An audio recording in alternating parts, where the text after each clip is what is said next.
All right. Welcome, everyone. This is To Catch a Pretendian.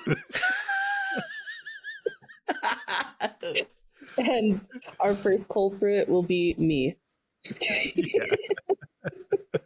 Just kidding. I'm not pretending. We were talking about a new show that we want to feature, a reality TV show called To Catch a Pretendian. It's like Maury Povich, where you bring in people's like colleagues, maybe their partner, maybe you married a white person you didn't know. That's happened. I've known that to happen. Happened to me. Shut the hell up. We got the ancestry.com results back. There's another one too that people use. It's the Mormon Family Search website too. Like the Mormons have collected all this data on us as well. But anyways, we all like, I don't know if anyone else has been in a position of having to disclose to somebody for the first time that their keynote speaker, their PhD advisor, their, best friend, or, their lover is actually a white person, not a native person. And people go through it's like losing a relative. People go through the 5 stages of grief. Like first there's denial. Then anger. And then you project it on everyone around you. Not me. Oh, that Richie Valens wasn't native. Just kidding. Gee, wow. People are gonna fucking cancel us. Sorry. Stop cussing. I'm so sorry. People are gonna cancel us for that one. These are the 5 stages of grief: denial, anger, bargaining.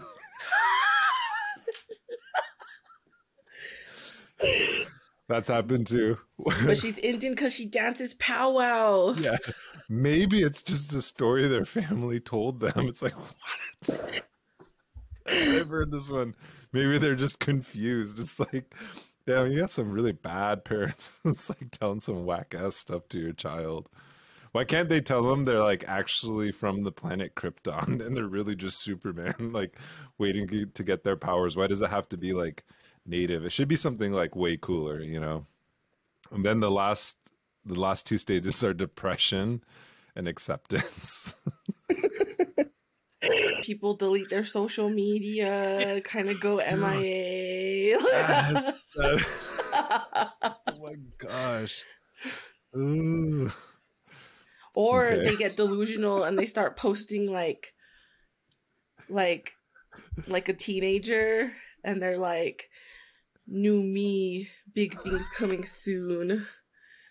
The best one I thought was like when Elizabeth Hoover like just flat out admitted, she's like, yeah, I'm actually just a white woman who's been like pretending to be native, but I'm like gonna heal from this process. It's like white, it's the new Indian. It's like, I don't know how to describe that. It's like, it's cool to be white again, I guess. It's like, giving Miley Cyrus. Oh yeah, Miley Cyrus, not native. Sorry, guys. TBH though, like that's a whole part of like settler myth making. Why these white parents tell their kids, "Oh, you're part Indian," like to make them feel like they have some kind of like divine like connection to the land or whatever. Yeah, I mean, just settler antics. Vanilla Ice is not Choctaw, by the way, guys. Sorry to break that. Was he saying that? Yeah, he was saying that. Bill Clinton said he was Cherokee too. God. Zay tells me that my little sister says that it's trendy among popular SoundCloud rappers and non-white SoundCloud rappers to start claiming to be native and wearing like faux regalia, and it's becoming widely accepted. An example she gives that more people might be familiar with is Chief Keef. That's a good name. Yeah, he's I don't know, that's part of his whole aesthetic. He wears feathers on stage. He and this is becoming apparently a widely accepted and trendy thing amongst non-white entertainers these days, according to my 19-year-old sibling. Wow. Well, shall we get this Ask Me Anything started? We started off on a high note to catch a pretendian. Let's do it.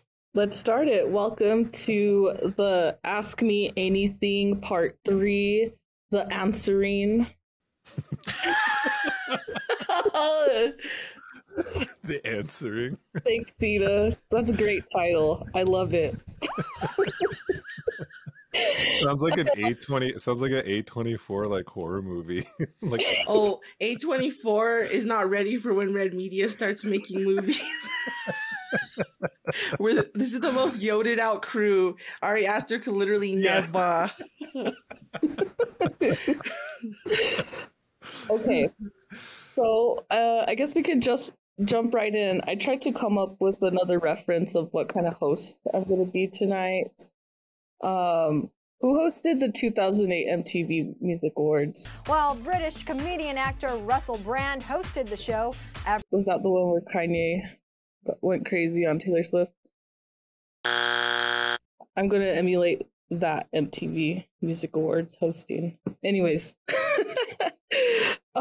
welcome. Red Media / Red Nation welcomes you. We do Ask Me Anything every now and then for our patrons. This is like one of the benefits on Patreon. And if you would like to ask any of our podcast hosts, please join our Patreon for as little as $2 a month for all kinds of exclusive benefits, including being able to ask our hosts whatever you want. Next time we have an Ask Me Anything, we'll be with our Red Power Hour hosts, Selena and Melanie. So if you have any questions for them, please send them in when we, decide to have our Ask Me Anything for that round. And so our first question comes from Behram, and he says, can you comment on, sorry, one sec, let me pull it up. Can you comment on The Earth Shall Weep by James Wilson and give us your top reads to become better apologists for the Red Nation? Yeah, so we were chuckling offline about this one. Let me just this is a review based solely on the Amazon description. So let me just pull that up really quick because I was reading it and I was like, oh boy, this is a doozy here. It's quite a popular book, by the way.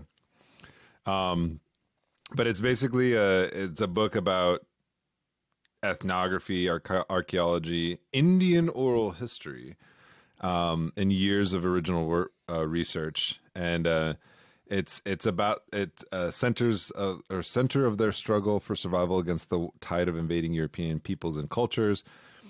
The Earth Shall Weep charts the collision course between Euro-Americans and the indigenous peoples of the continent, from the early interactions at English settlements on the Atlantic coast through successive centuries of encroachment, yada, yada, yada, yada. I mean, I'm not saying it's like a bad book, but it wouldn't be my go-to. And the question was, what would we be reading? There's a good book actually sitting in front of me right now. You should read this book. It's actually really awesome. It's the Mohawk Warrior Society. And in fact, I read this book. I read it down by the water, like not that sacred, but I did read it down by the water. And the essay by Degarandege, an elder and one of the OG Mohawk Warrior Society people, has probably one of the best definitions of like a native philosophical worldview that I don't think you can really, I haven't ever read anywhere else, and it's all based on an oral history. I thought that was like a really, really cool, contribution, because it's also grounded in sort of this resistance movement that he's a part of. And the other one, I guess I read recently that I really enjoyed, or I'm reading, I should say, is The Rediscovery of America by Ned Blackhawk. Not a big fan of the title. I'll say that right away. Anything with the word discovery in it, even if you're rediscovering something. But the context of the book is really good. It's kind of a more comprehensive history. It actually addresses a lot of the things that We Shall Weep addresses. So those are my two kind of right off the bat recommendations. I don't know if you have anything, Jen. I don't. I don't right now. You're like, I just stopped reading. Like, low-key, high-key, I haven't read for pleasure in 7 years. True that. I read this book called The Deluge recently. It's a 900-page novel. It's like The Stand, but it's like climate apocalypse. I thought it was pretty good. I like the story arc of it. It kind of reminded me like a white man's version of Almanac for the Dead. But it was, I mean, it was okay. It was an okay book, I guess. That's the only fiction I've read recently. 900 pages was a lot. So All right. Thanks for answering. And if you want, there is a link to the Mohawk Warrior Society book in the Red Media link tree, which is posted in all of our bios. We just did a pretty cool podcast on that. So our next question is going to come from Patrick. He says, maybe this has been asked before, but what does a decolonized world look like in your view? What is the end goal, if there is one? This has been asked before. we recommend watching the movie Avatar. There's 2 versions now.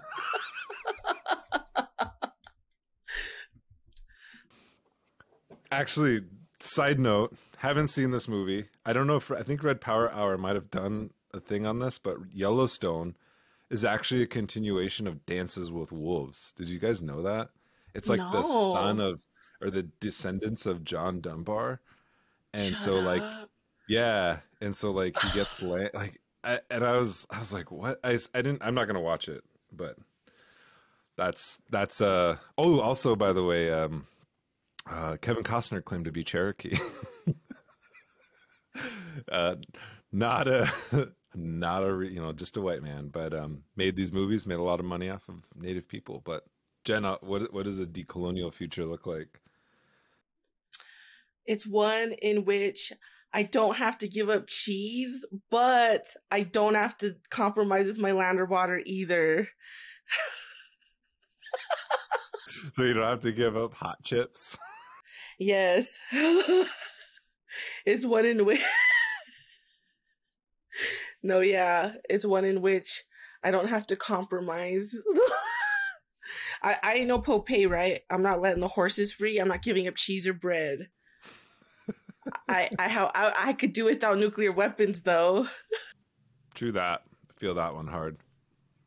Mine is I think it was like during the Trump campaign, somebody said there'd be taco trucks in every corner, and like that would be my decolonial future. It's like, yeah, let's have taco trucks in every corner, good ones. But and on a serious note, yeah, like I think denuclearization and yeah, that's all I can think of right now. That's like the main thing that comes to mind for me, because I think like that is going to be a very long and hard fought battle. The nuclear beast is going to die really hard. And like, it's the core of U.S. empire. It's the core of, it's heart of settler colonialism. And, you know, denuclearizing projects, I think, are going to take some time. But nonetheless, at least the, you know, dismantling of nuclear weapons, right? As much as I'd like to see, you know, nuclearism altogether dropped, I know that in terms of energy, it's probably going to take even longer. But yeah. The question of like Palestinian freedom is also linked to denuclearization. A lot of people don't talk about it, but Israel is like the only nuclear power in that region. And I just think about how the United States or the European countries gave these ethno-states like South Africa nuclear weapons to stave off like substantial kind of like reforms or revolution or whatever, you know, at the time. And it's a way to actually protract the settler colonial project even further. So yeah, nuclear weapons, actually good answer. Taco trucks, denuclearization. I would say the end goal, as far as I can see, is the plurinationalist state of Turtle Island.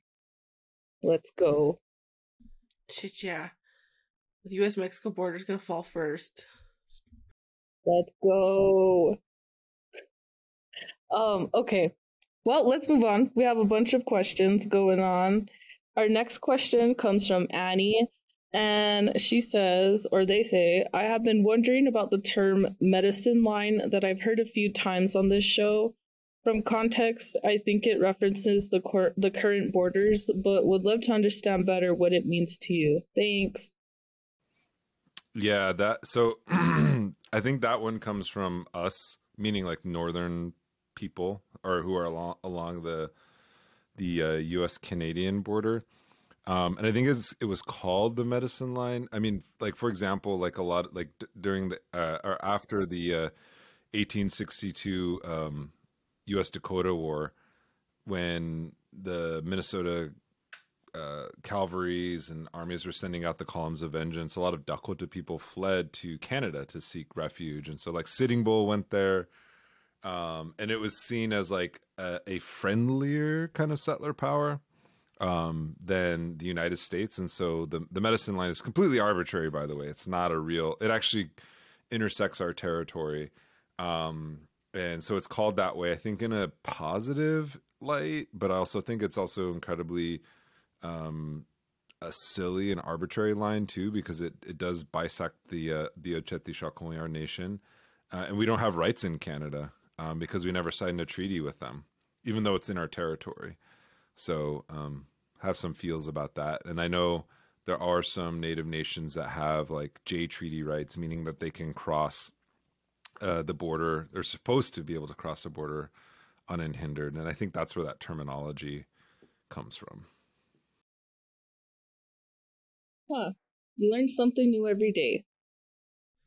Yeah, I never knew what that meant. I didn't know what that was. Yeah, they definitely don't call the U.S.-Mexico border the medicine line. Okay. All right. Well, our next question comes from Some Call Me Stalin. And they say, any metalheads on the podcast crew listen to the new Civil War album, Invaders? How do you feel about European bands attempting to tell the stories of indigenous struggles in America as such? I recently found out that Nicolas Maduro was he's the president of Venezuela, was in a metal band. I listen to metal. I don't know I don't know the band that's being referenced. Not really into European metal at all. I don't know if you have any comments, Jen. I don't know who these people are, but I do know it's like a common trope in like European metal, like Nordic metal, to reference indigenous people. And they do it in the same way they reference like a mythical Viking past, like to invoke this imagery of like ancient warriors and mysticism. And I think it's gross and fetishizy and bizarre. And I hate it. I hate it in metal. I hate it in EDM. Like, fools who come to town, like, just stop. It's gross. On the other side, for me personally, I really enjoy the song Run to the Hills by Iron Maiden. They're not, but they're not like Europe proper. They are settler allies. They're Americans. I used to love that song. Every native I know loves that song. It's like Joe Dirt and Adam Beach's character. We love it. Yeah. Trashy, racist, we don't care. We love it. Say we own it. This is ours. Evil Eddie by native people. Okay. Word. Okay, next question comes from, sorry, one sec. Evan. Evan says, are you at all concerned with the breach of the US debt ceiling? Does this event or any theories of what comes next affect your organizing in any way? Yeah, so this is something we actually talked about at our last GA, kind of in passing. I don't really have a comment on like the debt ceiling and like McCartney or whatever his name is, McCarthy, and Biden, Joe Biden, are going to be meeting pretty soon to stop that or something. But it's a common trope. But I think I read a New York Times article. It was kind of interesting. just talking about how the debt ceiling conversation is like, it's probably not like, it's not going to happen. Like, I think they're going to come to some compromise, and but they have to just kind of beat their chest and pretend like it's a bipartisan, Republican versus Democrat issue. You have fiscal conservatives versus like the big government, whatever's donkeys or something. And the reality is, though, that just reading between the lines of like this New York Times article that I was reading was that it's not so much about the what it's revealing is the precarious place that the United States holds now as the declining financial kind of superpower and economic superpower, meaning that the kind of bond markets and all the kind of wizardry that goes into finance capital that the state plays a heavy role in regulating is it's being questioned by a lot of world powers, and this has to do with a lot of like geopolitical shifts, the de-dollarization that's happening across the world, and like the BRICS countries moving away from the U.S. dollar, and we see a lot of that. And I think we do have to think about that because when we think of empires and collapse or capitalist societies that are declining, fascism is like emergency capitalism, right? It's like the handbrake that comes out.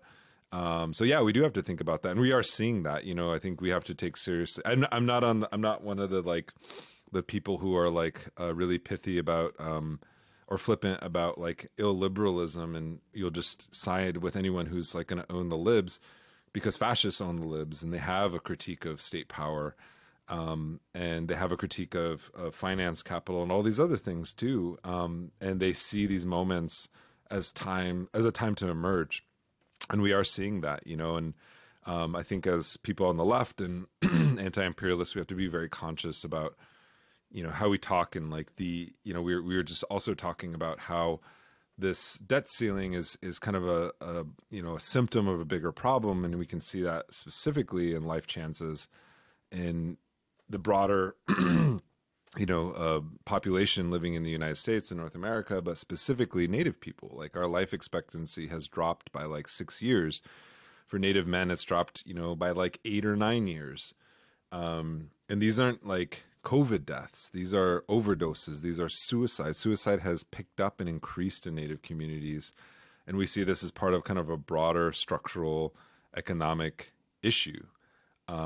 So I think like we do see the debt ceiling as sort of the debt ceiling conversation as part of a larger geopolitical shifts, as well as sort of more like grounded, economic restructuring that's happening. That's really kind of, impacting Native people at a higher degree because of, the structures, the colonial structures and economic structures that exist that imperil our lives to begin with. And I would say, if this is happening to any other kind of demographic within any other part of the world or any other country, people would be screaming at the top of their lungs for like intervention or some kind of like that this is genocide, And just to kind of put a anecdote to this, I have a morbid sort of practice of reading the obituaries from my hometown, and a lot of a lot of the obituaries in our local funeral home are of either older white people or really young Native people born in the 80s and the 90s.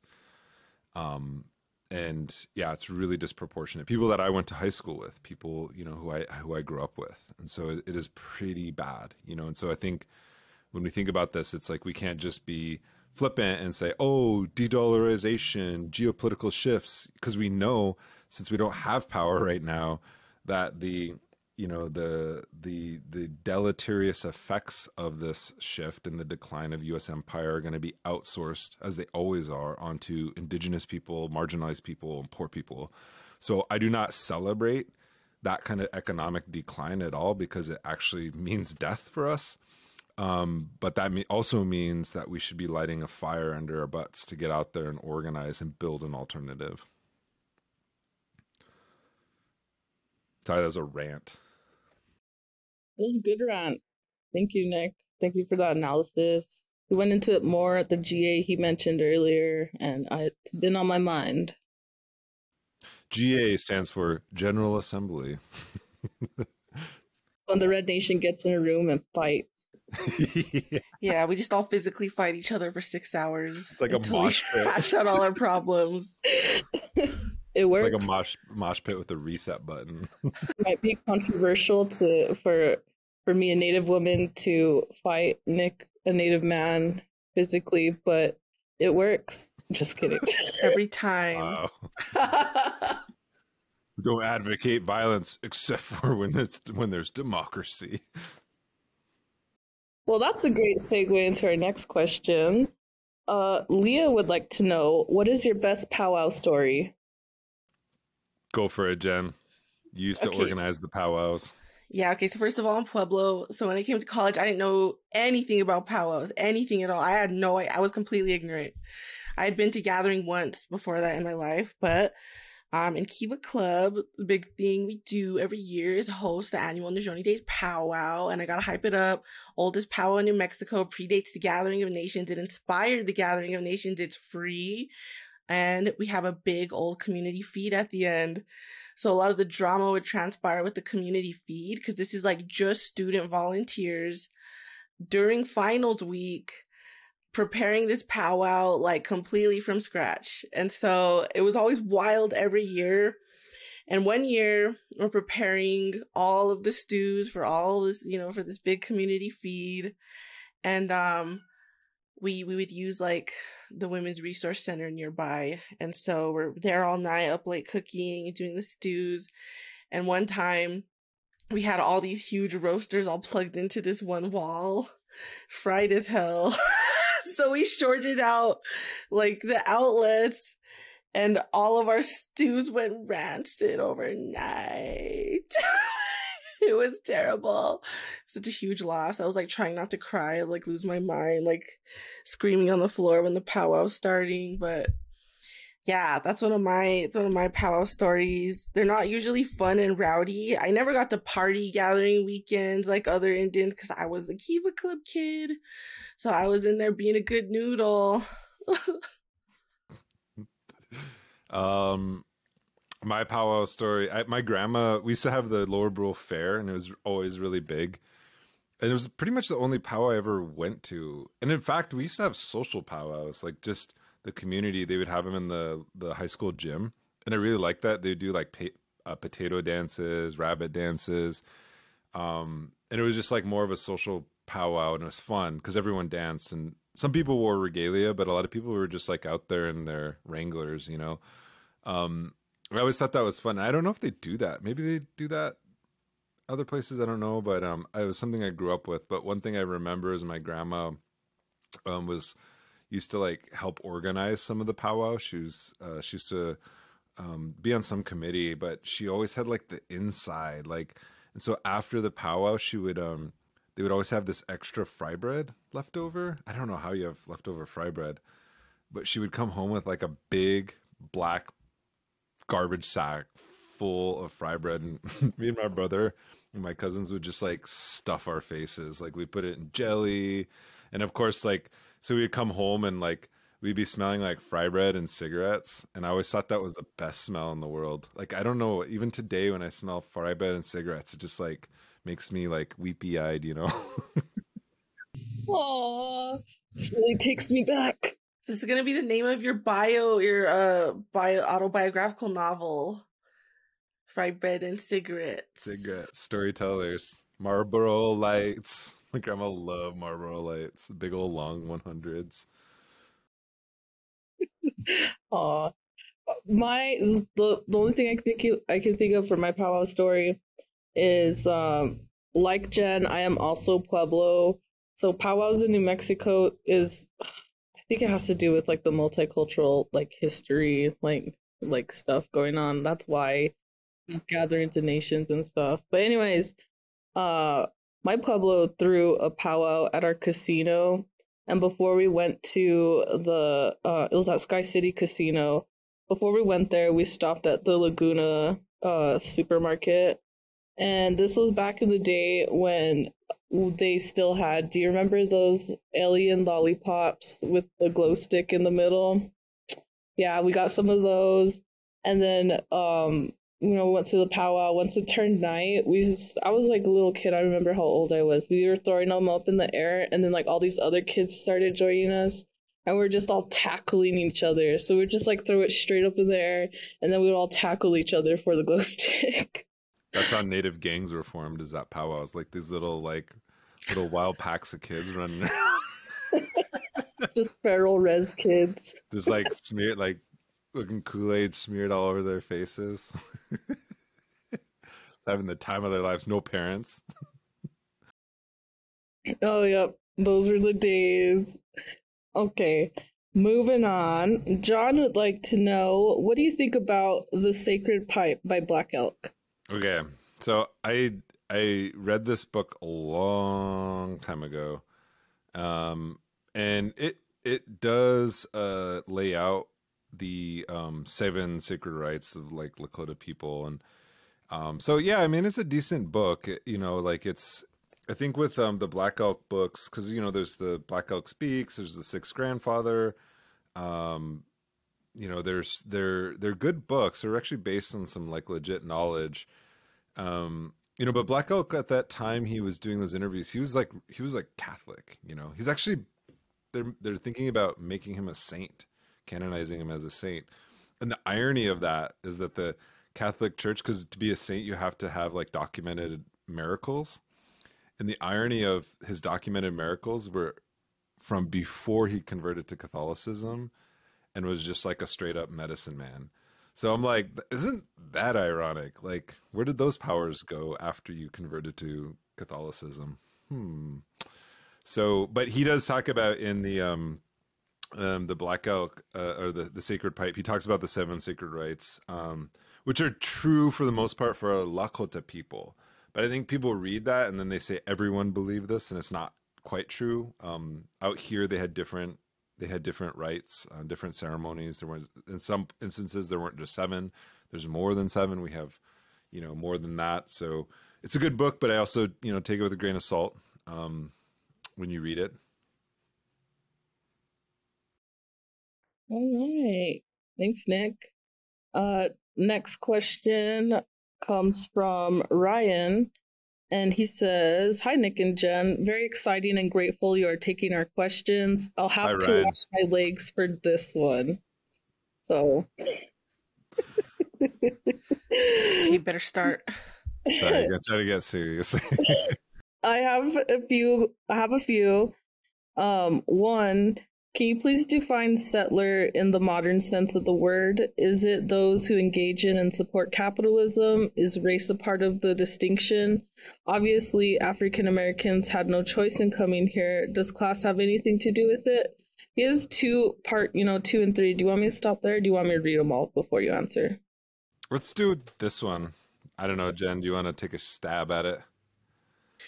Yeah, I mean, Sakai or whatever that guy's name is. So, okay, this reminds me of a conversation. Recently I found out that I guess people are starting to call anyone who is not indigenous a settler. So I recently heard somebody refer to a Mexican migrant as a settler, and I was like, what the fuck? That's vile. I was like so appalled. And I'm like, why is this like, where are people getting this? Like, why is this happening? And it's coming from like, internet identity politics, one-upping each other and trauma and marginalized status kind of bullshit that we're always very critical of on this show. And so I thought like, okay, so it seems like liberals are kind of really following this settler indigenous binary where you're either one or the other. And if you're not indigenous, well, then you just need to like, self-flagellate and get on your knees and like this and that. And it's very disturbing because that is not the case. And then is it attached to race? I mean, I know Indians who act like and reinforce settler colonialism all the time, right? Like there's, I think we have to move away from identity politics and individual identity when we're talking about settler colonialism and what a settler is. We're talking about a broader structure. Yeah, I think one part of it that I think of is thinking about it structurally. Like, so for example, like one individual settler, like decolonizing is like akin to like taking shorter showers. You know, it's like, what is it really doing? You know, good on you. You know, I'm not here to like bash anybody, but thinking about it structurally opens up a different set of questions. So for example, there's a huge controversy and antagonism in the Southwest with the Colorado River. You know, and the diversion of the water, what the water is being used for. It's being used for a lot of agriculture, right? And so when these water claims are adjudicated, they're always pitted against, there's certain rights that are pitted against native rights. And it automatically creates legal categories within the U.S. legal system in the adjudication of federal water rights between tribal and non-tribal. So tribal rights are defined always against non-tribal rights. But even when you look at it from a residential perspective, the average kind of like home isn't consuming as much water as these, you know, settler agricultural industries, right? So in that sense, like you in a court case are being represented by the settler state against the claims of tribal nations when it comes to water rights. It also, you know, dovetails into land. So all those things. So it doesn't matter what you feel about being a settler or whatever. It actually, even if you're indigenous, sometimes those things will work like against your interests or against the interests of others. So your positionality is important. Yeah, it is. But more importantly, it's important to attack that structure and to understand like why it's pitting, you know, certain rights, especially privileging the rights of industry, corporate agriculture, things that we don't, you know, collectively, even as indigenous people, non-indigenous people, have a say over, right? In terms of water usage. So that's one part of it. I think the other part of it is that I think native is a much more productive category than the idea of settler. Settler forms an opposition, you know, to native and attempts to replace and actually become native. But I think like in the current sort of system, there's not a pathway to like reconcile like that antagonism. And so instead of trying to like build an alternative, people pit themselves against each other in these like online debates about who's a settler, who's not. And it also ignores a lot of, you know, class distinctions. Like native people do have class, you know, power. Some native people do, and align themselves with billionaire interests. Take Mark Wayne Mullen, right? For example, proud member of the Cherokee Nation, but one of the most right-wing Trumpian kind of like MAGA senators in the U.S. Senate. And there's also Tom Cole, who's also a right-wing, I think he's Chickasaw. I could be wrong. Congressperson. You know, half of the Congress people in the U.S. in the Congress are actually right wingers, and they represent very powerful interests. They are anti-union, they're pro oil and gas, right? So this idea, you know, so what does that make them? You know, and I think that's where we need to really draw the division. Joey says over half. That's probably true, yeah. But we need to draw the division between those who hold power, because class is fundamentally about power, right? And power isn't a bad thing. People always like, you know, they want to like disintegrate into such decentralized networks that they're like power is incapable of manifesting itself. And it's like, no, we actually need power. We need to build working class power to overthrow the bosses, right? And to redistribute wealth and land to everyone, right? This isn't just an Indian problem. What makes our struggles distinct, however, is that we're pitted against that, you know, that system when we have historically had the resources that this, you know, capitalist system has needed and has exploited. So that would be my answer. I know it's kind of a little bit wonky, but Okay. Part 2. As someone who fully supports restoring land back to Native Americans, is there a vision for how this would be enacted? I know there is the white settler fear of being removed or massacred as was done to Native Americans, but disregarding this, is there a vision for what an indigenous system of government would look like if it were to happen today?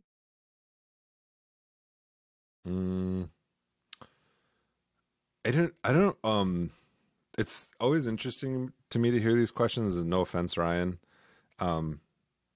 But it's interesting to me to hear these questions because that's not ever where my mind goes, I guess.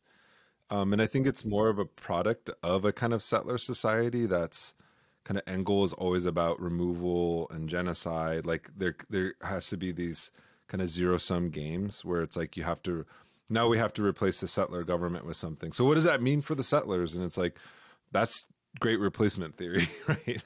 That's like a white supremacist, like fascist myth. And that's not a conversation that I want to have. And it's not a conversation that everyday people are having. I am more inclined to think about, building a society. Like we were joking, but also serious about building a plurinational state. And it's like, yeah, like there are alternatives out there. I don't know if the plurinational state is the end goal, but it's certainly on the destination to where we want to go. And that means that it's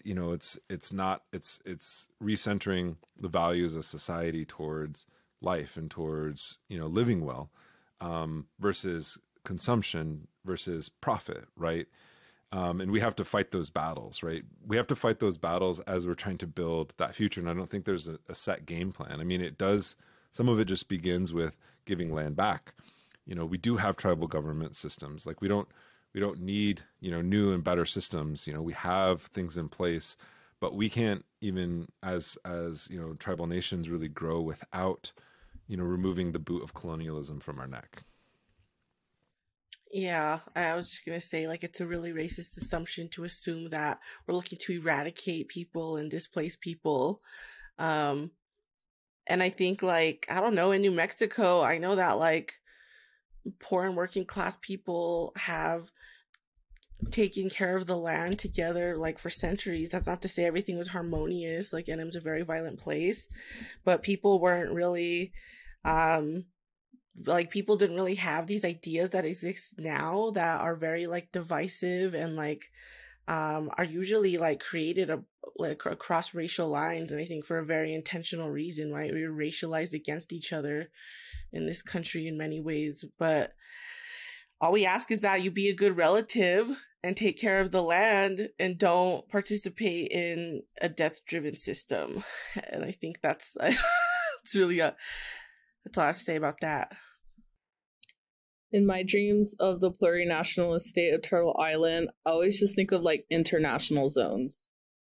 Like, that's it. I do think there'd be places where, like, not removal, but, like, where there have been sacred sites where, like, a church was built on top of it, and we want to reinstate, like, the protection of those kind of sites. Like, that's not, like, removal in the same way. Yeah, or like removing a biker bar from our sacred mountain, which currently exists.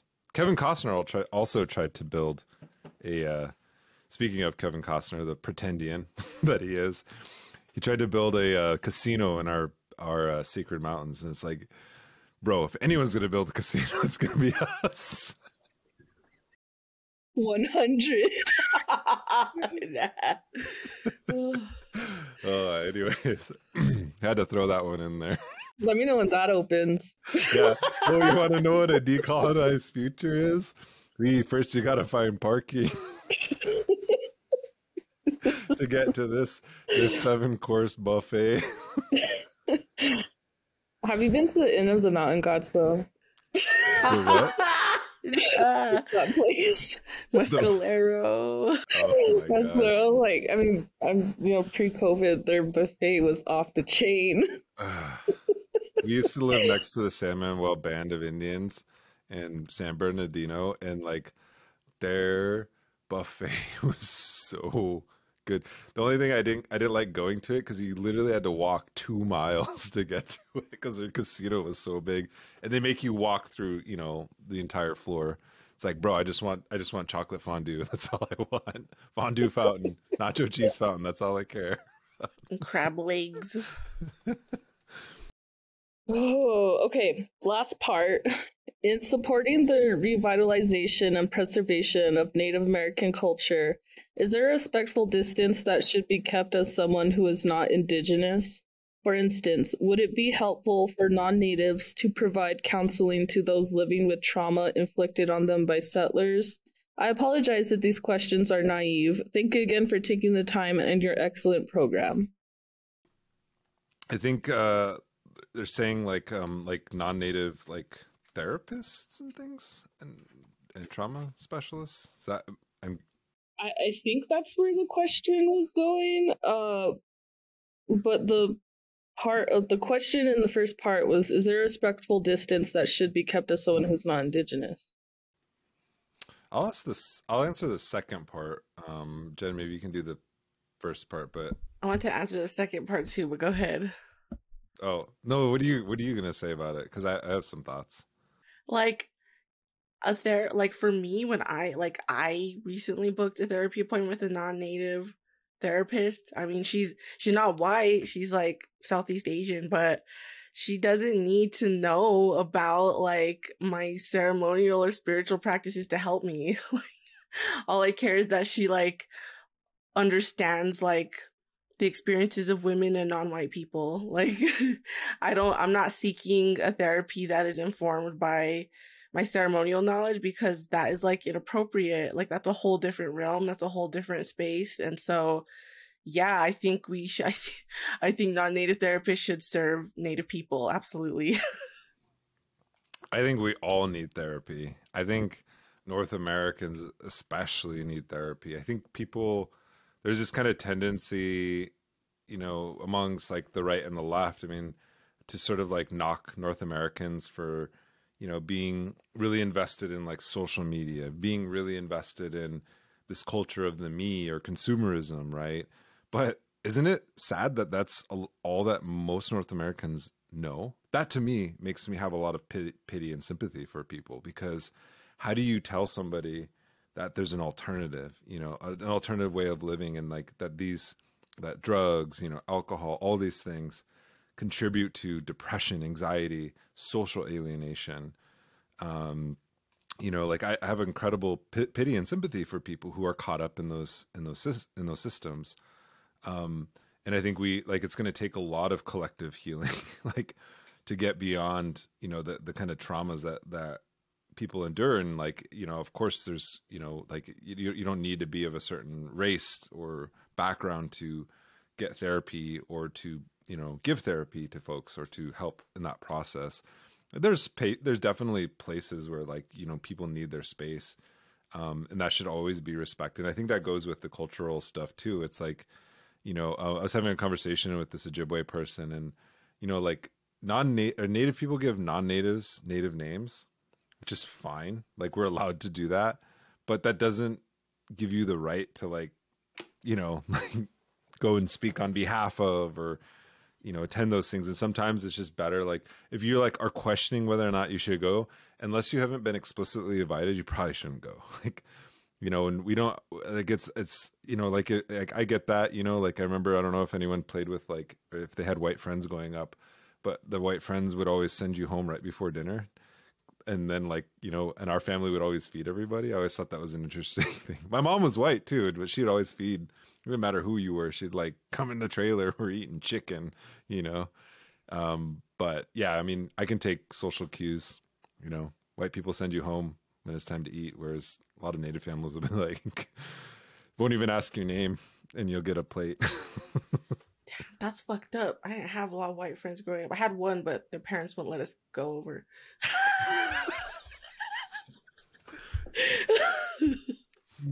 Yeah, I don't know what you're talking about, bro.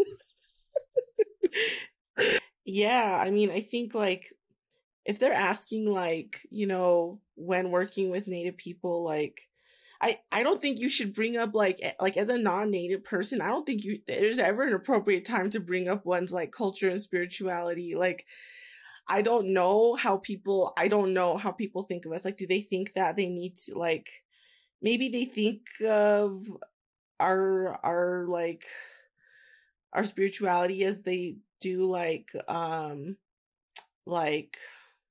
big like denominational faiths, or like big, like, what is the word? No, I think they just think like organized a lot of religion. dream catchers. Like, right. And I'm like, don't bring it up, like, unless it's brought up to you. Like, don't inquire, don't bring it up, just be normal. Like, but if you want to really impress your native friends, you should whistle at night. I think you mean Lakota friends. See what happens. If you have native friends, you should take them to the local owl exhibit.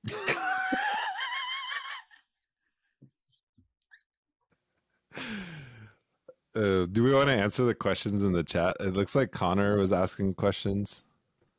Yeah, Connor says, I wonder how much conflation of lacking community with perceived lacking a place in cultural identity, for lack of a better phrasing right now, has to do with how easily people can fall into predatory systems which offer a very conditional sense of community.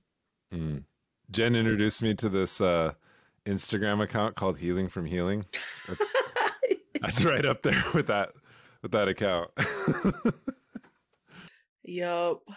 There is a new age to Nazi pipeline, like, very strange, but it's out there. And I think a lot of that, because people do seek spiritual answers or metaphysical answers to these questions of social alienation. I do think, I don't know, there's something going on Twitter about the left and religion and spirituality or something. I don't know. I can't keep up with this, but I'll just say this, like, go to a left space in Latin America and people are like deeply religious or spiritual. Go to a left space in North America, especially like white dominant spaces, it's very secular, dry, and like soulless. You know, not all spaces, but if you notice, like, a lot of native movements, like spirituality, singing, prayers are very much part of who we are, you know. And it's part of that kind of revolutionary kind of consciousness that we've developed. And I'm not going to give that up, you know, for anything. And people do, you know, it is collective in the sense it also involves a lot of non-native folks. Even the notion of a water protector, you know, is deeply grounded in indigenous spirituality and senses of belonging. And I think it has an effect both on indigenous and non-indigenous people, you know, a positive one. So yeah, I'll speak to that too, to Connor's question and then Joey's question as well. But like, yeah, I think what you're describing, like, I think about it when I think of like all these white hippies who come to places like Taos or Santa Fe who are looking to like remedy some internal shortcoming they have about belonging and identity, and fall into these very bizarre, like, you know, like hippie and rave communities where they like genuinely see themselves as allies and friends of Indians, and they're, you know, engaging in pretendism, they're partying in our sacred spaces, they're trashing our places with their raves and shit. And I think this is all too common. Sadly, I don't think it's changed much from what we saw in the 60s and 70s. Like, if you read Phil Deloria's Playing Indian, that is all still happening. It's even more robust than what he describes in that book, sadly. And for Joey's question, I mean, obviously it's important to be cognizant of things like cultural boundaries, right? You know, we're making jokes about like owls and whistling at night, but like you really don't mess with that's like so serious, you know? Like, there's certain lines you don't cross, right? Even if they seem arbitrary to someone who's not, right? Like, Pueblos have a big thing about like, you don't scare someone, right? You don't scare someone for shits and giggles. Like, put them in a bad way. All the time. That's like how my dad showed love. Because y'all are nuts anyways. And you like owls and you whistle at night too anyways. So like, it's being aware of cultural boundaries, right? Simple ones, right? Like, You don't patronize someone when they have to take off of work for a ceremony, right? You don't patronize someone for asking not to, for asking them to respect cultural, boundaries and beliefs and taboos. Like, obviously be aware of that. But like, I think sometimes non-Indians try to approach it like, oh, I need to learn this way. Like, maybe they kind of, like, I guess that's why I was likening it to like, big organized religion, for example. Like, maybe if somebody feels like they have like a Jewish in-law, for example, like it's appropriate for them to learn, cultural customs, how to participate, how to do things. But for us, it's like, we don't want it, it's closed. Like, it's not for you to participate in. Like, to have baseline knowledge about boundaries is important, but like, you don't need to learn how to practice or learn how to like practice with someone to support them. And then in fact, that's very inappropriate. Like, well, it's a little bit loosey-goosey up here, I'm not gonna lie. People will be like, yeah, throw a ribbon skirt on her. They want to like dress you up, but it's like an honor. It's not like, oh, now you're Native. It's like, it's like it's seen as like a form of like honoring. But I can see how it can get carried away, People just like, yeah. I know some like dudes that I thought were Native that married like Native women, like Lakota women, and they're like full blown like long hair, and it's just kind of like, you didn't have to go that far, just because somebody didn't tell you no doesn't mean it's okay. Well, so like there are instances of that in the Pueblos. Like I think I've talked about. Do they go out and just like cut somebody's bangs? No, okay, but so you're one of us now. Close, but like basically you didn't have scalping, you just cut people's bangs. They wish. But like, so one of the elder men in the Pueblo had been married to a non-Native woman for a long time, and like basically when a Pueblo man marries a non-Native woman, she is expected to fulfill all the duties that a Pueblo wife would. Like, she is expected to. And so after many years of this, non-Native woman fulfilling her duties as a wife to a Pueblo man, they eventually started letting her go into the kiva to take food with the other Pueblo ladies, which is a very, seem like a small thing or simple thing, but it's a pretty high honor for us. So there are examples of that, but it's never just like, it's like after, right, like years of marriage, right? It's after somebody really proves themselves. It's usually an in-law who proves themselves. They'll even like call the non-Native husbands of women in the Pueblo to come help clean the ditch, to come help chop wood. Like, they're expected to do some of these things sometimes. And so it's like, if you're put to work, it's a high ass honor.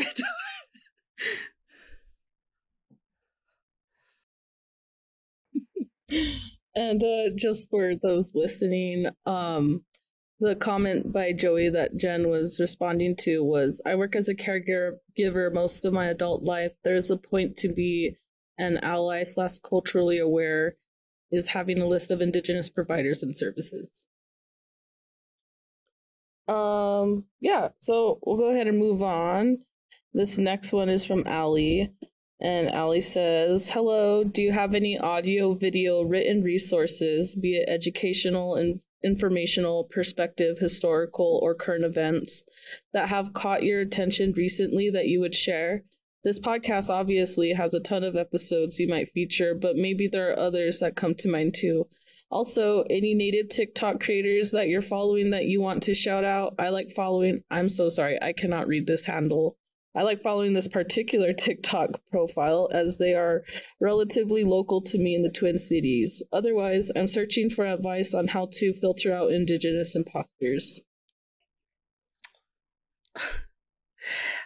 If you're looking to not run into Indigenous imposters, I would suggest getting off of social media and especially not following people with a lot of followers. Because like that, I can't name drop, but like the biggest Native accounts that people consider to be like the most radical, that are the most active, that have the biggest followings, like they're completely full of shit, like completely full of shit. Some of them are really Native, but God, they're an embarrassment. A lot of them are pretendants or people who are reconnecting and just found out that they're Native within the past 5 years or in their adulthood, you know. I would say that that's possibly even the majority of the most famous quote unquote Native social media accounts. So like, I recommend getting off of social media to look for some of these things, to be totally honest. Yeah, I don't really have a whole lot of comments about that. I think like social media, like seeing Twitter like kind of hit the kaboots and or like hit the, you know, kind of whatever, it's dying. I'm not on social media as much as I used to be. I kind of like pay attention to things here and there, but I'm just not, I don't know. I really more try to do in-person stuff. And so I don't have much to say about that other than just like, we try to keep it real here with our stuff. And I hope people get something out of it. I would say like some red flags, like be aware of accounts that are constantly trying to show you ceremonies or grandma's knowledge or that are flaunting their regalia. Like there's a different, like it might not be as obvious to a non-Native audience, but to a Native audience, it's like, it's a very clear line, like that people cross. And it's, if they're talking about, if they're really trying to romanticize their culture, if they're really commodifying their culture, like that's an obvious red flag. Like, and like I said, it's majority of the most famous accounts. I'm not calling anyone here a pretendian, but remember Modern Warrior? Like I was appalled that like so many non-Native people followed him because they're like, because I started getting like inquiries like, oh, are you seeing what's happening with Modern Warrior? And I'm like, who is that?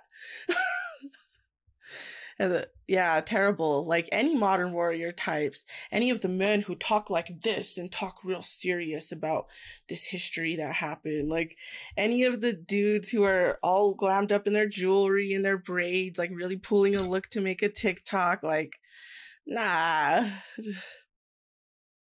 Yeah, I this has actually kind of been part of a conversation that's been like circling in like Red Media, Red Nation spaces about like how like the state of social media. There are multiple of us in the orgs who are just like done with it. You know, there's a reason why no one except Nick is famous online. No, I'm just kidding. But you don't post like, you know, yeah, you don't post ridiculous things. But do my braid with me. Get ready with me while I go to a protest. Get ready with me while I prepare to go to the front lines. Just kidding. But yeah, no, I was just gonna say that like I guess like what Nick and Jen were kind of speaking to was that like, you know, get offline. Like you're not going to meet people doing work on social media. You're going to meet them in person, you know, in the streets, at an event, like actually organizing. And yeah, that's where the real ones are. Yeah. So moving on, what are your thoughts on Tierra y Libertad, the slogan Emilio Zapata and the Mexican revolutionaries ran with as it relates to the current land back movement? Yeah, 100%. I mean, I think the Mexican Revolution, I've been wanting to have Alex Avina back on to talk about the Mexican Revolution in this. And, you know, a lot of indigenous peoples fought for that. And there's a lot of, you know, I mean, it's a constitutional right. You know, I think that's what the Zapatistas are using as well. But yeah, right on. I would like to get a little bit more in depth with that instead of just saying right on, but I agree with it. I think it's legit. Yeah, that I'll save additional comments for a whole other episode. I just going to teach an Intro to Southwest Studies class and talked a lot about the Mexican Revolution, and I actually learned a lot of stuff as I taught it. So yeah, I have some stuff to say, but I'll save it. That one was for Myra. But all right, yeah, looking forward to it. Next questions is Nick. I always think back to the following article you wrote. Indigenous people are already working green jobs at The Intercept. How can a peasant movement combat entrepreneurial ideology among farmers in a world saturated in capitalism? Is that the right question to be asking? Solidarity. Yeah, I mean, it's one of those. It's a hard question to answer because like a lot of what we call entrepreneurialism is actually just survival and like hustling, and so you shouldn't knock the hustle, especially in the absence of like a really kind of generative and redistributive economy. I think people make do with what they can, but I'm also like not of the school of like, oh, just let people self-organize and things will be okay. You actually have to have like clear political ideology. You have to have clear kind of political and economic outcomes, because then otherwise, the exploitation will exist. There's be certain forms of corruption. You're just kind of like, yeah. So that's my general comments. I don't know, like again, like I don't know a lot about peasant movements. I have been in spaces where peasant movements were speaking and very much, like doing some really amazing organizing. And I would say like I don't know if they call themselves peasant movements anymore, but like maybe Campesino or even the movement or the landless workers movement in Brazil. And people might say what they're engaging in is forms of entrepreneurialism where they're selling their products, and they're creating kind of local agroecological markets. But I wouldn't see it that way. I would see that it's like a kind of a low scale or a kind of decentralized kind of system that's kind of that's trying to grow food locally. But I can see how like in a, an very advanced capitalist country where, people really valorize that kind of form of thing when it doesn't really necessarily make sense, or it lends itself to certain forms of like exploitation, or it's not really looking at the kind of broader system of like food production or production itself. And I think that's really what we have to talk about is like is those bigger questions. I'm not here to blame like poor people for just trying to make ends meet.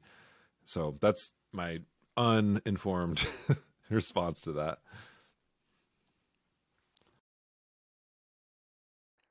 Cool. Did you have anything to add on, Jen? Not necessarily. Just like, I guess I've been having similar thoughts. Yeah, seeing the way a lot of poor working class Native people are drawn to, girl bossism, entrepreneurialism. And it made me realize too, it's because I think the way it's talked about in the US, there's also like a sense of personal empowerment attached to it. And I think people are really interested in those narratives, but I feel like they need to hear them via like a movement or an ideology that is not like promoting capitalism and like individualism, right? Like, and so I've been thinking a lot about like, how do we bring like empowering narratives to like Indigenous women that do not uphold this kind of like Beyonce girl bossism? Like, how do we talk about these things in a way that is going to be relatable and appealing to, and, any auntie, any cousin of ours, like, but also, steer them away from kind of reactionary individualism that can be really appealing, right? Because I don't blame Native people for wanting a good quality of life, right? For wanting to be comfortable, for wanting to be able to provide for their families. But I think for me, and I'm still like hashing through thoughts and we're still hashing through conversations as the Red Nation, but I think this could be something that a type of revolutionary Indigenous feminism speaks to. And I would like to just, I don't know, I'd like to see something like that maybe develop as an alternative. All right. So we have Joey's question in the chat, and then one more 2-part question, and then a bonus question. So I'll start with Joey. What is the panel's thoughts on a U.S. general strike? What would be your demands for Indigenous representation in that movement? I'm all for it. Depends on like the general strike that we're talking about. There's like the revolutionary general strike, but again, I think we have to. I think a general strike tends to happen through like trade union organizing, which is incredibly important because trade unions do build the consciousness of the working class. Native people are part of trade unions. There's several unions here in the city, and there's native people involved in it. So it's not like Native people have always been part of the union organizing, and especially here in the city. And actually, a lot of the unions are incredibly progressive on Indigenous issues. They helped push a land back issue here, like the teachers union, the nurses union. They all got together and Teamsters got together and they pushed for land back, and they helped us win that struggle here in the city. So yeah, I mean, there's definite potential. I was at the May Day rally here, which was like, there was all these other unions and, like left kind of movements, workers movements. And it was Indigenous people who were at the front with the land back banner, because people saw like land back to Indigenous communities as part of their struggle, and meaning that like this toxic site was not just toxic for Indigenous people. It's not like Indigenous people are just more susceptible to pollution. It's just concentrated in their neighborhood, and everyone else is suffering from it, from the air pollution and everything. And in fact, like there's I think it's like 1,600 people in Minneapolis die from air pollution every year. That's more than cops, kill. That's a pretty high death rate, right? And so that's everyone's issue, right? And so they were trying to stop this very kind of toxic site from being demolished, which would have created more air pollution. So and those kind of struggles are worker struggles, because workers, doesn't matter what your race are, poor people, they all need air to breathe. Like you have to have clean air. And so there's like a lot of advanced thinking around that in the city. There could be more, not going to like just say everything is, fine and dandy and amazing, but when it comes to general strike, I think we have to think about treaty rights and like land back movements as central to workers' rights. And it's not, people try to make these really false binaries and like try to say, oh, this is the ethno state or whatever. It's like, bro, we already live in an ethno state. Like we're not trying to build another one here, And so I think like those land back movements really kind of speak to, struggles that sometimes are, they pit unions against Native movements. And that's a conversation that we need to have. Like many of the pipeline construction workers are unionized construction workers, and they're crossing a picket line every single day when they go to work, because that community is organizing and setting up a picket to say, hey, we don't want this, carbon infrastructure. We don't want this mine here. We didn't agree to that. So every day we have to remind these unionized workers that they're crossing a picket line, they're scabbing. So that's one thing, I think we need to have a conversation about before we can even really think about, the general strike, and we have to raise some consciousness about that. Hello, I have the following questions about the Red Deal for Nick and Jen. According to the Red Deal, change is non-reformist and includes divestment and abolition of the capitalist system through mass movement. What would you see as short-term achievable goals for divestment, abolishing the capitalist system, and land back? And what can non-Indigenous people do to support these goals? And then part 2 is, can you explain more about what mass movement means? I mean, I guess that's kind of why we wrote the Red Deal, is to like answer those specific questions. And I hope we did a decent job of that. I think a lot of the content we made following up with the Red Deal goes into detail about some of the points we make in the Red Deal. And so hang on, let me see if I could read this comment again. Okay. Yeah, I have a quick answer, sort of. It's that like basically, like I think of this in terms of like the United States is like a global superpower, but it's also like an imperialist nation, has all these military bases all over the world. And even like, you know, capitalist social democracies like the Nordic states, even though they are imperialist too through their financial systems, at least like give healthcare to people. You know, in the United States, we don't even get that. We don't even get a slice of the pie. You know, and it's also like when you talk about like police spending and military spending, there's so much that like we could prevent like today. There's so much wealth, right? The problem is we don't have the political infrastructure to redistribute that. And that's what we're really talking about is pushing for like policy reforms. We're not just trying to like reform the system so it's like a more benevolent form of capitalism or like a capitalist state, you know, but it's kind of inserting a contradiction within that sort of paradigm of social wealth and surplus wealth and how it's spent, especially on, you know, the means of oppression and, you know, the means of incarceration. And that's really what we're talking about, is trying to introduce like a contradiction within that system and create like a wedge in a place where people can, you know, fight for more healthcare, fight for more housing, fight for better education, you know, infrastructure that isn't, you know, just tied with polluting all the time, you know, and more sustainable sort of economies grounded in the land that we live on. Yeah, and this can look like so many ways, like at the local level.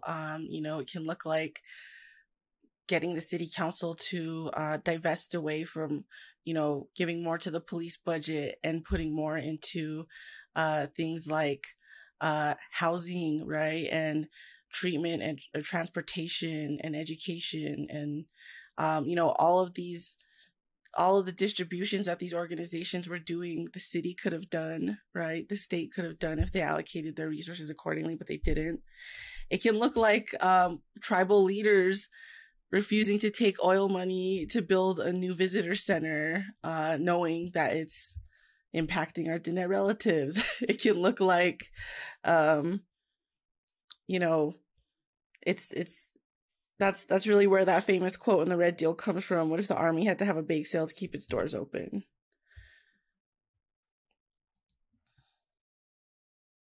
All right. It is now the bonus question. Nick, how's Wilma? Wilma is fine. She's old. She's just like, she's at that age. She's at the golden age where she's just like, all she wants to do is cuddle. Because she wasn't always like that. But now she's old and she's cuddly. A lot softer. No. I sent Nick a picture of Musa like several weeks back because I showed Musa a picture of Wilma. And I said, hey, look, there's your cousin.